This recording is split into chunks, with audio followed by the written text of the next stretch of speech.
BoxeoMundial with Jojo Diaz, just a few days away from the big fight opening up. Well, I don't know if it's opening up, but on the Canelo and Chavez card. How does it feel with the fight just a couple days away? It feels good, man. We just finished up the press conference. The atmosphere in Las Vegas is crazy, man. There's a lot of Mexican and Mexican-American fans here supporting for Cinco de Mayo weekend.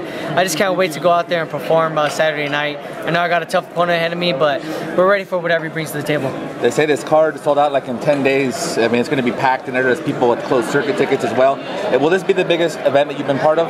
I think, yes, it's going to be the biggest event I've been part of. I've been part of big events before, but this is by far the biggest.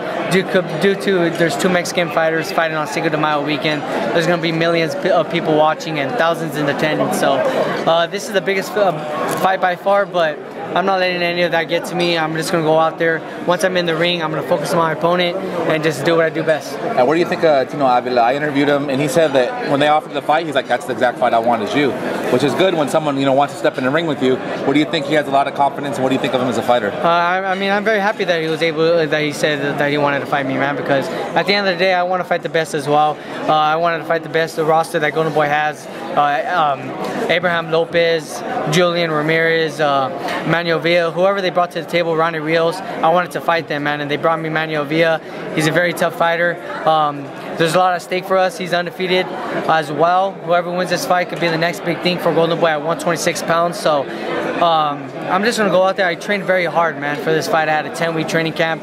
We know what Avila brings to the table. We know that he likes to box and then those splurges here and there. But at the end of the day, we covered all bases, and we're just going to go out there and come out victorious. How do you, aside from obviously winning, how do you visualize the fight going? What can people expect on Saturday when you step into the ring? You know what, I visualize the fight. I visualize Manuel Villa moving around, creating angles, keeping his distance, fighting at his range. But you're going to see me cutting off the ring, man. You're going to see me cutting off the ring, being the aggressor in there, fighting on my front foot, brawling and sitting down my shots. You're going to see a strong Jojo Diaz this fight because I am going to be putting a lot of pressure. So I'm going to be able to sit down my shots a lot more other than my other fights fighting on the outside and stuff. So it's going to be a very exciting fight for the fight fans. You guys are not going to want to miss it. I'm going to be the pay-per-view opener and give you guys a good show. This fight week, has it been hard to stay focused? Because I'm sure you're getting phone rings, hey, free tickets and all this kind of stuff. Has it been hard to just stay focused on this? Are you getting a lot of calls and people wanting, to hit you up about the fight and things like that? No, not hard, man, because I'm always focused. I know what it is and what it takes to stay disciplined, to stay focused. I'm very fortunate that I have my mom and my dad always by my side and a great manager with me, just always keeping me focused and making sure that I'm not freaking having friends in my room and kicking back and enjoying, because right now it's just all strictly business, man. It's all strictly business until Saturday night. Once I'm done, once I have my hand raised, after that I can have all the fun I want and enjoy myself. So right now I'm very focused and very determined. And big fight in the main event. How do you see that playing out between Canelo and Chavez? It's going to be a tough fight, man. It's going to be a very tough fight, but I have Canelo winning either late stoppage or unanimous decision. I feel like Chavez is going to bring a lot to the table, though. He's going to be landing a lot of shots on Canelo. He's going to be the aggressor in there because he is going to be the bigger fighter and the heavier fighter. So overall, it's just going to be a great fight for the fight fans. It's going to be a brawl, I think. But at the end of the day, I think Canelo's going to take it. And a lot of people always mention your name with Oscar Valdez. They want to see, the Olympic connection and everything else. He just had a tough fight against Miguel Mariaga. Yeah. I don't know if you saw the fight. What do you think of him and where he's at? And is that a fight you want in the future?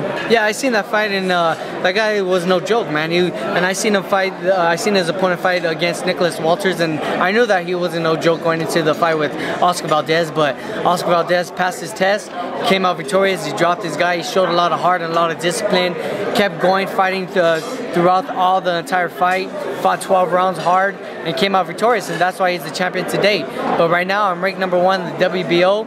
I'm ranked #2 in the WBC. So if everything goes well this fight and I come out victorious, whatever organization that makes me the mandatory for the title, I'm willing to fight either Oscar Valdez or Gary Russell in my next fight. And I saw an interview with Oscar. They asked him this question, which I want to ask you. they asked him who is the best featherweight, and he obviously said you know, that you're the best featherweight. So putting you aside, how do you see, because there's a lot of talent in your division, who do you see as the top dog right now in the division? The top dog that I see still is Leo Santa Cruz, man. He's a tough fighter, great fighter, great champion. He's tall, rangy, throws a lot of shots. So right now, I think one of the top dogs right now is Leo Santa Cruz. But I mean, there's a lot of champions and great fighters at 126 pounds. So whoever they put in front of me, I'm willing to fight them. You got Lee Selby, you got Oscar Valdez, Leo Santa Cruz, you got Abner Mades, you got Carl Frampton. There's a lot of great fights to be made. Any last message for the fans? What are they going to see Saturday night? Yes, for all the fans, I want to thank you guys for all your support. You guys have been supporting me since day one. Come Saturday night, May 6th, I'm going to give you guys a fight that you guys are not going to want to miss. You got 2 undefeated fighters that are going to put it all on the line. Somebody has to go, so I'm going to give you guys a very exciting fight. Tune in Saturday, May 6th, live on PPV. All right, thank you very much.